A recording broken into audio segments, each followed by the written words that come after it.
Hi there, my name is Jason Willoughby from Leverage Learning Group, and I'm here to talk to you today about something called communication norms.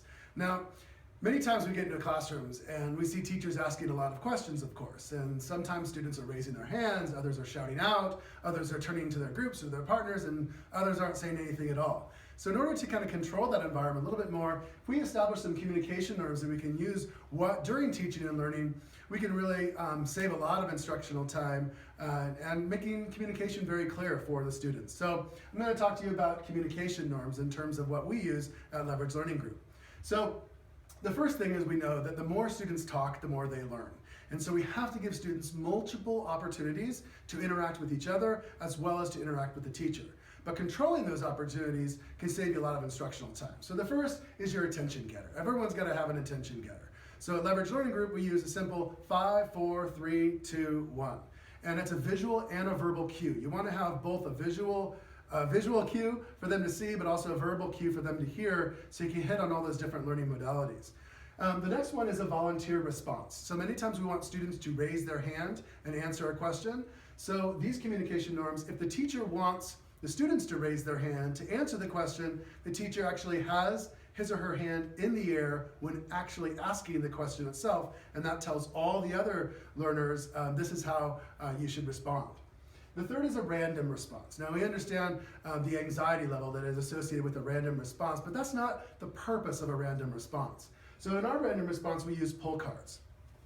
An example here is you just have a pull cards with the students' names on the cards itself.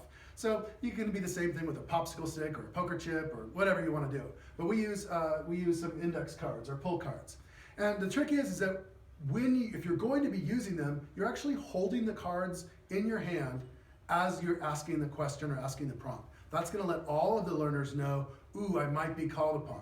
What we don't want to do is have the cards in the corner of a table or the popsicle sticks across the room, ask a question, run and pull a card and catch the learners off guard.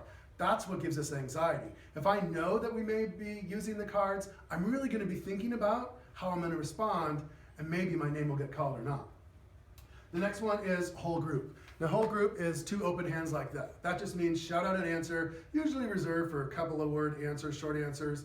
Just shout out an answer as the group. The next one is pair share. So obviously we have the students organized so they know who their learning partner is for that day. So a 2-finger tap like this or a 2-finger tap like that, when the teacher gives a prompt and says turn to your partner or talk to your partner about that, again it's a visual and a verbal cue for your pair share. The next one is a group share. So oftentimes classrooms are organized where kids are in groups or pods. And so a 10-finger tap like this alerts the students to let them know that they can lean in to their group and have a quick little conversation.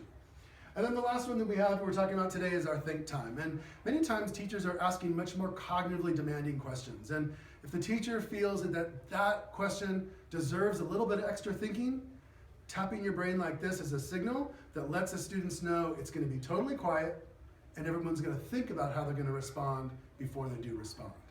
A couple of great ideas just to set some communication norms. Be consistent with them throughout the beginning of the school year, throughout the year, and students will be on board before you know it.